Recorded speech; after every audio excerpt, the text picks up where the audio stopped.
Hello दोस्तों, स्वागत है आप सभी का। तो आज की इस वीडियो में हम लोग जो है क्लास 10th के प्रश्नावली 1.3 में जो सिद्ध करने वाले वास्तविक संख्याएं होती हैं, जैसे कि सिद्ध करें कि √2 एक अपरिमेय संख्या, √5 एक अपरिमेय संख्या, यानी 1.3 में जितने भी सारे प्रश्न हैं सिद्ध करने वाले, उन सारे प्रश्नों को यहाँ पे हम लोग समझेंगे, जो कि क्लास 10th के बोर्ड एग्जाम में आपको 2 से 3 नंबर यहाँ पे कन्फर्म हो सके। ठीक है, आसान तरीके से यहाँ पे आप लोग समझाने वाले हैं। तो चलिए स्टार्ट करते हैं। हमारा पहला प्रश्न क्या है? सिद्ध करें कि √5 एक अपरिमेय संख्या है। ठीक है, जब भी आपको बोला जाए, कोई भी नंबर रहे और बोला जाए कि सिद्ध करें कि इतना एक अपरिमेय संख्या है, तो उसका हमें हमेशा उल्टा मानना है। ठीक है, तो यहाँ पे हम क्या मानेंगे? तो यहाँ पे हम पहले हल लिख लेते हैं। इसका हमें उल्टा मानना है। अपरिमेय बोल रहा है तो हम इसका मानेंगे उल्टा, यानी परिमेय मानेंगे। यहाँ पे क्या मानेंगे? लिखेंगे हम माना कि √5 √5 एक परिमेय संख्या है। हम हमेशा इसका उल्टा मानेंगे। ठीक है, मान लिए परिमेय संख्या माने हैं जब, तो परिमेय संख्या किस रूप में होता है? परिमेय संख्या हमेशा बटे के रूप में होता है, यानी बटे के रूप में लिखेंगे, यानी p/q के रूप में लिख सकते हैं। आप कुछ भी ले सकते हैं, a/b या फिर p/q, कुछ भी। तो बटे के रूप में होता है, p/q के रूप में होगा। तो यहाँ पे √5 इक्वल टू p/q लिख सकते हैं, बिल्कुल लिख सकते हैं। p/q की जगह पे आप a/b लिख सकते हैं, क्योंकि परिमेय संख्या हमेशा बटे के रूप में होता है। ठीक है, तो p/q ये क्या है? तो यहाँ पे हो जाएगा हमारा, जहां जहां p और q एक सहअभाज्य सहअभाज्य संख्या सहअभाज्य संख्या है। अब आप बोलेंगे कि भाई ये सहअभाज्य संख्या है क्या आखिर? तो सहअभाज्य कहने का मतलब है कि वो संख्या होता है, सहअभाज्य संख्या, जो एक के अलावा और किसी भी नंबर से विभाज्य नहीं होगा। ठीक है, पी भी मतलब एक से ही कटेगा, क्यू भी एक से ही कटेगा। ठीक है, उसे हम लोग सहअभाज्य बोलते हैं, बाकी किसी भी दूसरे नंबर से वो नहीं कटता है, विभाजित होता है। ठीक है, चलिए, जब यहाँ पे इतना करने के बाद फिर हम क्या करेंगे? ये जो आप रूट में देख रहे हैं ना, इसको यहाँ से हम रूट से हटाएंगे। तो रूट से हटाने के लिए हमें क्या करना पड़ेगा? दोनों तरफ हम वर्ग कर देंगे। ठीक है, स्क्वायर लगा देंगे तो ये रूट से हट जाएगा, बिल्कुल हट जाएगा। तो यहाँ पे हम लिखेंगे दोनों तरफ दोनों तरफ वर्ग दोनों तरफ वर्ग करने पर। ठीक है, दोनों तरफ हम वर्ग कर रहे हैं। वर्ग करेंगे कैसे?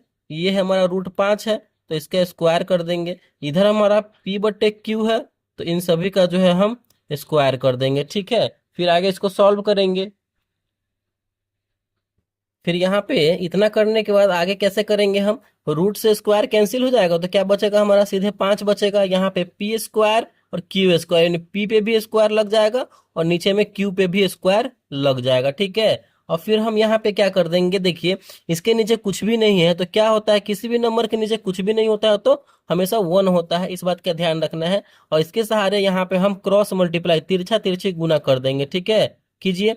5 में q से करेंगे तो ये हो जाएगा हमारा 5q², और p² में 1 से करेंगे तो ये हो जाएगा हमारा p²। ठीक है, फिर इसके आगे हम क्या हो जाएगा?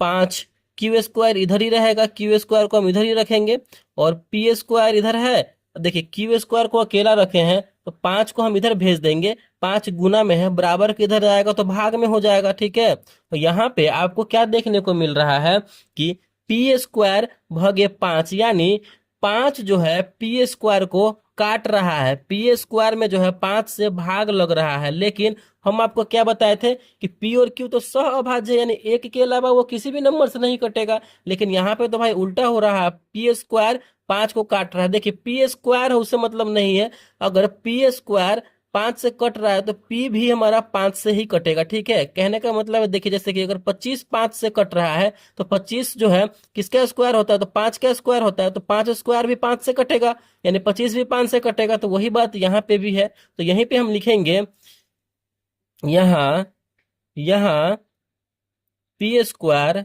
5 से विभाजित हो रहा है। ठीक है, वही बात यहाँ पे लिखेंगे। इसमें थोड़ा सा लिखना भी पड़ता है। ठीक है, विभाजित हो रहा है, तो तो p भी 5 से विभाजित विभाजित होगा। बिल्कुल होगा भाई, जब पी स्क्वायर कट रहा है तो पी भी कटेगा। यहाँ पे तो ये हमारा उल्टा ही हो गया। पी और क्यू जो है एक के अलावा किसी से नहीं कटेगा, लेकिन पी यहाँ 5 से कट रहा है। अब हम क्यू को देखते हैं, क्यू 5 से कटता है कि नहीं कटता है। ठीक है, तो हमें क्या करना पड़ेगा, इसको देखने के लिए पी बराबर हमें कुछ मानना पड़ेगा। ठीक है, पी बराबर क्या मानना पड़ेगा, तो ये हमारा समीकरण 1 हो जाएगा। इसको समीकरण 1 मान लेते हैं। तो यहाँ पे हम पी इक्वल टू, अब अब P इक्वल टू, आप कुछ भी मान लीजिए, C मान लेते हैं। ठीक है, P इक्वल टू हम C मान लेते हैं, लेकिन यहाँ पे 5 है, 5 से कट रहा है, तो यहाँ पे हम 5C ले लेंगे। ठीक है, P इक्वल टू 5C। अगर यहाँ पे 2 रहता तो 2 लेते हैं, इसके बाद ABCD कुछ भी ले लेते। तो P इक्वल टू हम 5C लेते हैं, मान लेते हैं 5C मानने पर। ठीक है, मानने पर, आई होप आपको अच्छे तरीके से समझ में आ रहा होगा। मानने पर तो हम क्या करेंगे, P का मान जो है समीकरण 1 में रखेंगे। तो यहाँ पे लिखेंगे हम समीकरण 1 में, यही ना समीकरण 1 है हमारा, 1 में P का मान, रखने पर। ठीक है, रखने पर रखिए समीकरण 1 में Q square equal to P square, ये ना पी स्क्वायर की जगह पे रखेंगे 5C, क्योंकि हम P बराबर 5C माने हैं। 5C और स्क्वायर लगा हुआ है इसमें, तो स्क्वायर, और बटे में 5 है तो 5। ठीक है, चलिए फिर आगे इसको हम बनाएंगे। तो कैसे बनेगा ये हमारा हो जाएगा क्यू स्क्वायर इक्वल टू 5 का स्क्वायर है, 5C का स्क्वायर तो 50 25, और C है स्क्वायर है तो 25C स्क्वायर बटे में 5। ये कटेगा तो 5 से 25, 50 25 बार में, यानी 5 से कट जाएगा 25 5 से। ठीक है, 5 बार में हमारा यहाँ पे क्या बचा, Q square equal to 5C square, यही ना बचा। अब इधर हम आपको बना देते हैं। यहाँ पे देखिए, C को हम उधर ही रखेंगे, Q इधर है, क्यू स्क्वायर अपने जगह पे है, हम C को उधर ही रखेंगे, और 5 को हम इधर ले आएंगे बराबर के इधर। तो ये गुना में है, बराबर किधर रहेगा तो भाग में, यानी क्यू स्क्वायर बटे 5 इक्वल टू C इधर ही अपने जगह पे है। अब यहाँ पे क्या देखने को मिल रहा है, जो हमने C स्क्वायर यहाँ पे C माना था ये मानने वाले में, तो यहाँ भी देखिए क्यू स्क्वायर बटे 5, यहाँ भी जो है क्यू स्क्वायर 5 से कट रहा है। ठीक है, यानी क्यू यहाँ भी 5 से कट रहा है। हमने यहाँ पे क्या हम बोले थे कि पी और क्यू सहभाज्य है, एक के अलावा किसी से नहीं कटेगा, लेकिन भाई यहाँ पे तो उल्टा ही हो रहा है। तो यहाँ पे हम क्या लिखेंगे, चूंकि क्यू स्क्वायर 5 से विभाजित हो रहा है, तो क्यू भी 5 से विभाजित होगा। बिल्कुल होगा भाई, क्यू भी 5 से विभाजित होगा। अब यहाँ पे मेन बात क्या आता है हमारा, देखिए यहाँ पे समझने वाली बात है, समझिएगा इसको। यहाँ पे हम लिखेंगे चूंकि P और Q सह अभाज्य, यही लास्ट में थोड़ा सा लिखना पड़ता है जिससे कि एग्जामिनर आपको नंबर देगा, तो यही आपको ध्यान रखना है, लिखना है। P और Q सह अभाज्य संख्या है, लेकिन यहाँ P और Q 5 से विभाजित हो रहा है, है। ठीक है, उसके आगे हम क्या लिखेंगे, 5 से विभाजित हो रहा है, तो विभाजित हो रहा है, अतः हमारी मान्यता, हमने जो माना था कि √5 एक परिमेय संख्या है, तो अतः हमारी मान्यता गलत है। ठीक है, इसलिए यहाँ पे लिखेंगे, इसलिए √5 एक अपरिमेय, √5 एक अपरिमेय संख्या है। यहीं पे हमारा जो है ये प्रूव्ड होता है। तो इसी तरीके से जो है हमें बनाना है। आई होप ये जो है आपको अच्छे तरीके से समझ में आ गया होगा कि √5 एक अपरिमेय संख्या है, कैसे सिद्ध करेंगे। ठीक है, चलिए दूसरा क्वेश्चन हमारा जो है प्रश्नावली 1.3 का, उसको हम लोग बनाते हैं। तो यहाँ पे हमारा दूसरा सवाल क्या है, सिद्ध करे कि 3 + 2√5 एक अपरिमेय संख्या है। ठीक है, ये हमें सिद्ध करना है। जब भी रहे ऐसा तो हम क्या बताए हैं आपको कि हमेशा हमें उसका उल्टा मानना है। यहाँ पे हम क्या मानेंगे, लिखेंगे माना कि 3 + 2√5 एक परिमेय संख्या है। ठीक है, उसका उल्टा मानेंगे, लिखेंगे परिमेय संख्या है। चलिए, जब परिमेय संख्या मान लिए तो परिमेय संख्या किस रूप में होता है, बटे के रूप में होता है। तो हम लिख सकते हैं यहाँ पे 3 + 2√5 इक्वल टू P बटे में Q, A बटे में B, कुछ भी आप दे सकते हैं यहाँ पे, P बटे में Q, जहां जहां जहां P और Q एक क्या है, तो पूर्णांक है। ठीक है, पूर्णांक है। पूर्णांक कहने का मतलब क्या होता है, पूर्णांक किसे बोलते हैं, तो पूर्णांक में सारी संख्याएं आती है। मतलब पूर्णांक में जो है जीरो भी आता है, माइनस वाला नंबर भी आता है, रूट वाला नंबर भी आता है, पॉजिटिव वाला नंबर भी आता है। ठीक है, जीरो से स्टार्ट होता है, माइनस से स्टार्ट होता है, प्लस रूट, सारा संख्या आता है, उसे हम लोग पूर्णांक बोलते हैं, इंटीजर्स बोलते हैं। ठीक है, चलिए फिर इसको आगे हम लोग सॉल्व करेंगे। इसको हम सॉल्व करेंगे आगे तो क्या करेंगे, 2√5 को जो है इधर ही रखेंगे। हमें जो है यहाँ पे √5 को अकेला कैसे भी करना है। ठीक है, फिलहाल 2√5 को इधर रख रहे हैं, 3 को उधर भेज देंगे। 3 जो है प्लस में है, यहाँ पे उधर जाएगा तो माइनस में हो जाएगा, यानी P बटे Q अपने जगह पे है, 3 को इधर भेज रहे हैं तो 3 उधर प्लस में था, इधर आएगा तो माइनस में हमारा 3 हो जाएगा। ठीक है, इसके नीचे कुछ भी नहीं हो तो 1 दे सकते हैं, बिल्कुल हम यहाँ पे 1 दे सकते हैं। फिर इसको आगे हम बनाएंगे तो कैसे बनेगा, ये हो जाएगा हमारा इधर 2√5 इक्वल टू, यहाँ पे Q और 1 का एलसीएम लेंगे तो हमारा Q ही होगा। Q में Q से भाग करेंगे एक बार में तो ऊपर में P से गुना हो जाएगा, यानी एक बार में P माइनस Q एकम Q, तो 3 में Q से गुना हो जाएगा तो 3Q हो जाएगा। ठीक है, फिर इसको आगे सॉल्व करेंगे। हम क्या बताए हैं, √5 को अकेला रखने के लिए क्या करना होगा, 2 को हमें उधर भेजना पड़ेगा, यानी √5 को इधर हम अकेला लिख रहे हैं। ठीक है, और इधर गुना में है, बराबर को उधर जाएगा तो भाग में हो जाएगा। ठीक है, तो P माइनस 3Q बटे में, ये गुना में है, बराबर में आएगा, इधर आएगा तो भाग में, यानी 2Q हो जाएगा। ठीक है, अब यहाँ पे देखिए आपको क्या देखने को मिल रहा है, यहाँ पे आप देख रहे हैं ये वाला √5 जो है हमारा क्या है, तो ये हमारा जो है अपरिमेय संख्या है। ठीक है, और यहाँ पे देखिए P माइनस 3Q बटे 2Q, यानी पी क्यू और बटे में भी क्यू है, इसका बटे में है, यानी ये हमारा परिमेय संख्या के रूप में है। ये वाला जो है √5, हम जानते हैं इसको कि ये क्या है, तो ये हमारा अपरिमेय संख्या है। ठीक है, अपरिमेय, ये हमारा √5 एक अपरिमेय संख्या है, ये हमें देखने को मिल रहा है। और ये वाला जो है हमारा एक परिमेय संख्या के रूप में आ रहा है। ठीक है, परिमेय संख्या के रूप में आ रहा है, परिमेय संख्या। तो हम क्या जानते हैं कि चूंकि अपरिमेय संख्या अपरिमेय संख्या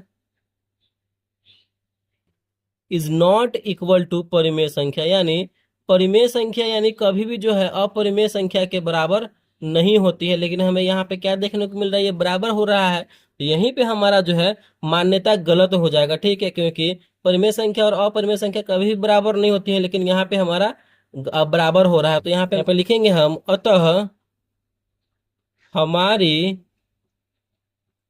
मान्यता विरोधाभास है। ठीक है, विरोधाभास है यानी उल्टा है, विरोधाभास है। इसलिए 3 + 2√5 एक अपरिमेय संख्या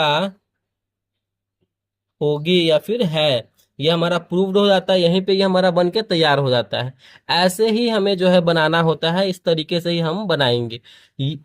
आई होप ये भी जो है आपको अच्छे तरीके से यहाँ पे समझ में आ गया होगा कि कैसे ये बना है। चलिए हम यहाँ पे तीसरा नंबर देखते हैं। तीसरे नंबर में जो क्वेश्चन है प्रश्नावली 1.3 का, वो देखते हैं। यहाँ पे हमारा तीसरा नंबर वाला क्वेश्चन क्या है, सिद्ध करे कि 1/√2 एक अपरिमेय संख्या है। यानी इस तीसरे नंबर के क्वेश्चन में हमारा 3 क्वेश्चन है, तो पहले हम 1/√2 को सिद्ध करेंगे कि ये अपरिमेय संख्या है या नहीं है। ठीक है, चलिए, बोला जा रहा है अपरिमेय संख्या सिद्ध करना है, तो हम क्या बोलेंगे इसका, हमेशा हम उल्टा मानेंगे। तो हम क्या मानेंगे यहाँ पे इसको, माना कि 1/√2 एक परिमेय संख्या है, ठीक है, परिमेय संख्या है। चलिए, जब परिमेय माने हैं तो वही बात हमारा, परिमेय किस रूप में होता है, वो बटे के रूप में होता है, तो 1/√2 इक्वल टू क्या लिख सकते हैं हम, P/Q लिख देंगे। क्यों, क्योंकि परिमेय संख्या बटे के रूप में होता है, तो P और Q क्या है, तो जहां P और Q एक पूर्णांक है, ठीक है, क्या है, पूर्णांक है, तथा Q जो है कभी भी 0 के बराबर नहीं होगा। इस बात का हमेशा ध्यान रखना है, Q कभी भी क्या होगा, 0 के बराबर नहीं होगा, क्योंकि 0 के बराबर हो जाएगा तो वो हमारा अपरिभाषित यानी इनडिफाइंड आ जाएगा, तो 0 के बराबर कभी भी नहीं होना चाहिए, इस बात का ध्यान रखना है। चलिए फिर आगे हम सॉल्व करेंगे। यहाँ पे देखिए, इसमें हम क्या करेंगे, √2 को अकेला रखेंगे, जिससे कि हमारा क्वेश्चन बहुत जल्दी सॉल्व हो जाएगा। तो √2 को हम अकेला रखेंगे, क्या करेंगे, हम क्रॉस मल्टीप्लाई कर देंगे, ठीक है। यहाँ पे Q में 1 से करेंगे तो ये हो जाएगा हमारा Q, और √2 में P से करेंगे तो हो जाएगा हमारा √2P इक्वल टू Q में 1 से करेंगे तो ये हो जाएगा हमारा Q। फिर इसको हम सॉल्व करेंगे। देखिए, √2 को अकेला रखने के लिए √2 को यहीं पे रखेंगे, Q है इधर अपने जगह पे, P को भेजेंगे उधर, P गुना में है, बराबर के इधर आएगा तो भाग में हो जाएगा, ठीक है। यानी यहाँ पे जो है हमारा √2 अकेला आ गया। यहाँ पे हम जानते हैं कि √2 क्या है, तो √2 जो है एक अपरिमेय संख्या, और P/Q या फिर Q/P क्या है, तो हमारा ये परिमेय संख्या है, ठीक है। तो देखिए, ये हमारा अपरिमेय हो गया, अपरिमेय संख्या, और ये हमारा क्या है, तो ये हमारा जो है Q/P एक परिमेय संख्या के रूप में है, ठीक है, परिमेय संख्या के रूप में है, परिमेय संख्या है। तो यहाँ पे देखिए, कभी भी परिमेय संख्या और अपरिमेय संख्या बराबर होता है, नहीं होता है, ठीक है, ध्यान रखना है। चूंकि परिमेय संख्या इज नॉट इक्वल टू अपरिमेय संख्या, यानी परिमेय संख्या कभी भी अपरिमेय संख्या के बराबर नहीं होता है। तो यहीं से जो है हमारा क्वेश्चन बन के तैयार हो जाता है, क्या, अतः हमारी मान्यता, अतः हमारी मान्यता गलत है कि 1/√2 एक परिमेय संख्या है, इसलिए 1/√2 एक अपरिमेय संख्या है। यहीं पे हमारा जो है प्रूव्ड हो जाता है, और ये हमारा बन के भी तैयार हो जाता है। बिल्कुल ऐसे ही हमें बनाना है बाकी सारे को, या आगे वाला जो दो क्वेश्चन है, 2 नंबर में 3 नंबर में जो बाकी 2 क्वेश्चन बच गया है, वो जो है इसी तरीके से बनेगा। तो वो जो क्वेश्चन है वो आप खुद से बनाइए, अगर नहीं बनता है तो कमेंट बॉक्स में मुझे बताइएगा, हम फिर 2 क्वेश्चन का अलग से आपको वीडियो बना देंगे। तो आई होप ये प्रश्नावली 1.3 का जो सिद्ध करने वाले सवाल थे, बहुत ही ज्यादा बच्चों को कंफ्यूजन होता है इसमें, अच्छे तरीके से यहाँ पे आपको समझाया होगा, मैंने अच्छे तरीके से समझाने की कोशिश की है। अगर वीडियो आपको अच्छा लगा और पसंद आया तो प्लीज वीडियो को लाइक कीजिएगा, चैनल पर नया है तो चैनल को सब्सक्राइब जरूर कीजिएगा। Thank you.